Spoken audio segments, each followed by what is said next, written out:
আমি দুইটা ব্র্যান্ড নিয়ে কাজ করি, একটা হচ্ছে আমার পিজা লাইভ, একটা হচ্ছে স্মোকি লাইভ পিজা। এটা হচ্ছে আমার যে খিলগাঁও তালতলা পূর্ণিমার অপোজিটে যেটা, সেটা হচ্ছে আমার স্মোকি লাইভ পিজা।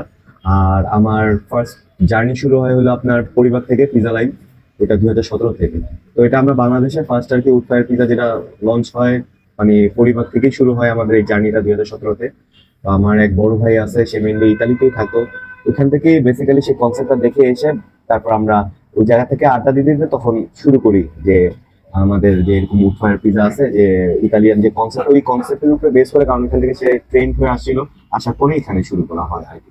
তো ওইখান থেকে ধীরে ধীরে 7 বছরের জার্নি, পিজা লাইভের জার্নি ছিল আপনার 2020 পর্যন্ত আমাদের রেস্টুরেন্টে। দেন 2022, 21, 20-এ কোভিড এর পরে আর কি আমাদের রেস্টুরেন্ট গুলো বন্ধ হয়ে যায়।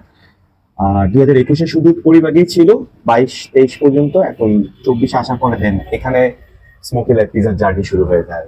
দুইটাই ব্র্যান্ড স্টিল নাও পরিবার আপাতত অফ আছে, বাট এখন স্মোকি লাইভ পিজাটা এখানে কিলো তালতলাতে রানিং অবস্থায় আছে।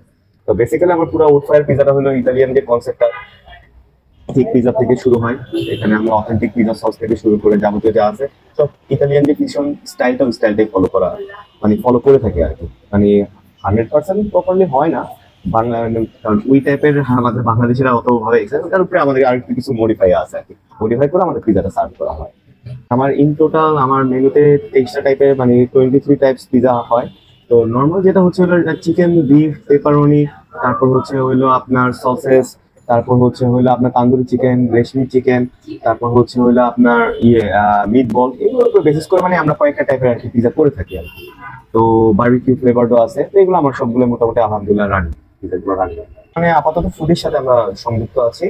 পাঠাও ইনশাল্লাহ কিছুদিনের মধ্যে পাঠাটা ওপেন হয়ে যাবে আর কি। আমার এই জোনালে নেই, বাট আদার্স জোনালে পাঠা ওপেন আছে আর কি, যেটা পরিবার বেসিস ছিল সেটা ওই সাইডের জন্য অ্যাভেলেবেল। আমার এটা সবার চোখের সামনে, মানে যে কেউ এসে এসে তার পিজা কিভাবে বানাচ্ছে, কিভাবে কি ইউজ করছে, কি কি দেওয়া হচ্ছে, কি পরিমাণ চিকেন ইউজ করা হচ্ছে, বিফ ইউজ করছে বা চিজ ইউজ করছে, সেই দর্শক মানে যে আসবে, যে কাস্টমার আসবে, সেই কাস্টমার এসে দেখে দেখে মিটে আমরা অর্ডার দেয়, অর্ডার দিলে বসে 10-15 মিনিটের মতো একটা সময় লাগে, আমরা বানিয়ে তাদেরকে সার্ভ করে থাকি আর কি।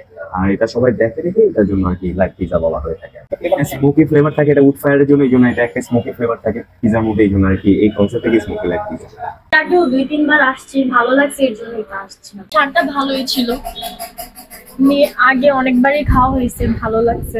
আমরা 2-3 বার আসছিলাম। তো ফার্স্ট টাইম যখন আসছি তখন আমরা স্পেশাল পিজা যেটা ওইটা হয়েছিলাম। তো প্রাইস হিসেবে পিজা গুলো খুব ভালো। তো এর কয়েকদিন আগে আমরা এসে খাইছিলাম, এখন আবার আসছি। এটা টেস্ট খুবই ভালো, প্রাইস হিসেবে টেস্ট খুব ভালো।